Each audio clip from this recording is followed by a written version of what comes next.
You know, I've got Lieutenant Tony Shaffer with us, and Tony, one of the things the Pope was outlining today, his concern with this religious extremism that's gripping the world. He didn't go into the ugly details of ISIS, even call them out by name, but expressed shock at what is done in the name of God, reprehensible stuff done in the name of God.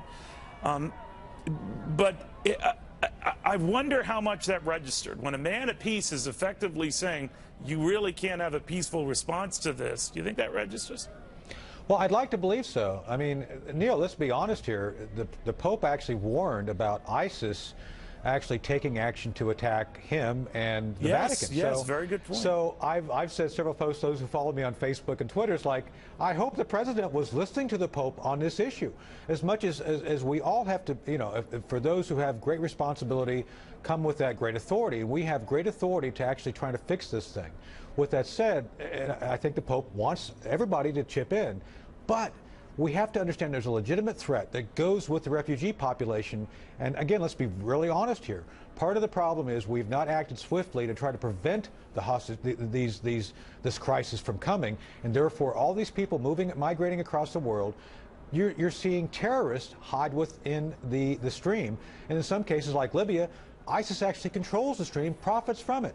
So I think we have to be good shepherds be responsible for this. At the same time, we cannot be stupid and not do what's necessary to protect the population of Europe. Well, I think you hit on something. That's why when he referred to, among others, Abraham Lincoln, so the horrible choices he had to make to protect the peace and equality and the human condition, and what resulted to the greatest loss of life on American soil, he was saying that I have a deep concern for the treatment of Christians everywhere, particularly in the Middle East, where they are, to your point, getting slaughtered and all of this. And I thought about that. Is this the Pope's way of saying there are limits to understanding compassion? Well, I think there are. I mean, look, I've talked to the Yazidi, I've talked to the Syrians who are all Christians, and Neil, they are suffering. They lived in the same place for thousands of years, but because of the current crisis, they've been displaced. So, and then let's remember, they marched a bunch of Christians out on a beach in Libya and beheaded them. This is no small issue. So as much as I think we have to be compassionate, I mean, look, I'm a warrior, Neil. My compadres are all warriors. We choose to not use violence unless necessary. There comes a time you got to pick up the sword and you got to counter the violence you're faced with. And I think it's what the Pope's trying to say here. You got to take action to prevent it. Colonel, one thing that is confusing, and popes don't have to get into the weeds and details. They speak in platitudes. Jesus spoke that way. It would only be fair that his representative on earth speak the same way. And one of the things that touched me is that his talking about the immigration problem is that we have a moral obligation to our fellow man to hear the pains of our fellow man. He went on to say that who among us will not want to look after the interests of all of us?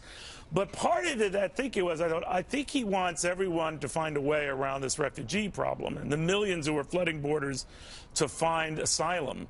But inherent in that, and other security folks like you will say, part of that exodus are some bad guys. So he's at cross purposes, right? His heart tells him, bring everyone in, take care of them, help them out.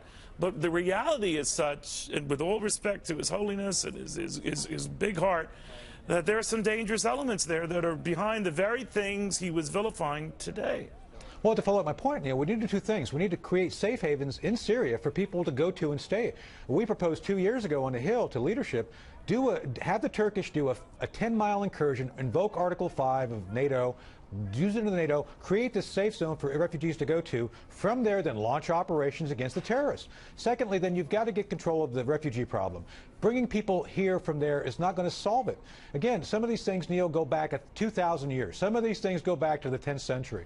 So I think we have to do both. We have to create zones of security. We have to do the immediate thing. But then we have to look at the long-term roots of why this conflict exists.